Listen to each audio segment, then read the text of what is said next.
As a matter of fact, Vinicius Jr., he's been atrocious. He's been atrocious.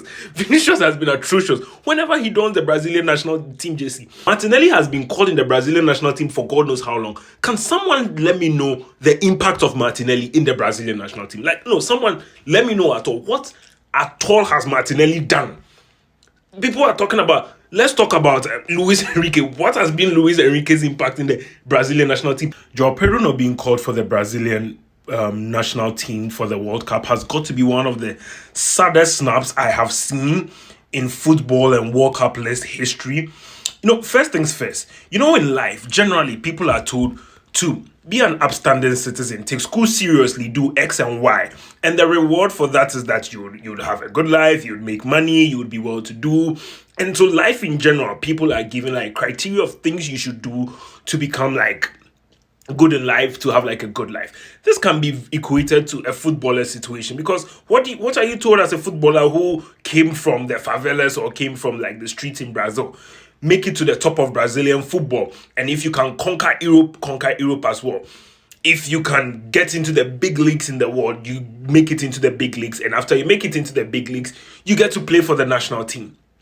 I cannot for the life of me understand anyone who has watched European football this season and thinks that top 4 attackers of Brazil, Joao Pedro, is not part. I cannot for the life of me understand anyone who's watched the Club World Cup, who's seen that this guy is not necessarily an out-and-out striker. He's very versatile. He can play on the wings. I cannot for the life of me see anybody who's watched this guy at Brighton and seen that he's by far Chelsea's best player. And still, Brazil does not deem fit for him to be called for the World Cup. But you see, my problem with people who are justifying this is the false equivalence and the fact that we are just not being fair. So what is this false equivalence I'm talking about? Let's take a look at the Brazilian national squad. So you look at the list of attackers. The false equivalence I'm talking about here is, i.e., people who are making it seem like Joao Pedro and Neymar is an either-or situation. Even just the people, Carlo Ancelotti as a coach himself, making it seem like Joao Pedro and Neymar is an either-or situation.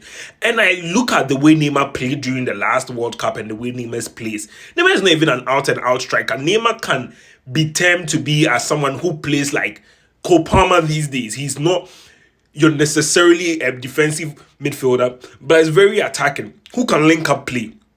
And you look at this list, Endrick, I would understand because of his impact.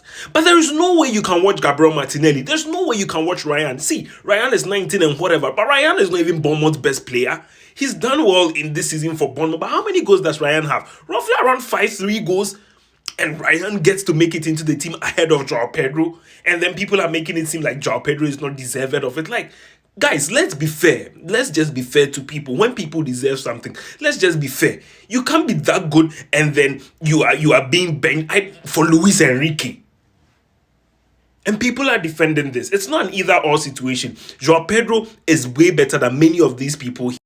There is no way you can tell me that even Matheus Cunha has had a better season. Matheus Cunha has not had a better season than Joao Pedro. Let's be very honest. Top 3 Brazilian strikers, Rafinha, Vinicius, Joao Pedro. It's just as simple as that. Many of the people going in the list are just simply not better than Joao Pedro. But let's talk about like the popular argument people are making online that it's not about who's better, it's about who fits in the Brazilian national team. Martinelli has been called in the Brazilian national team for God knows how long. Can someone let me know the impact of Martinelli in the Brazilian national team? Like, no, someone let me know at all. What at all has Martinelli done?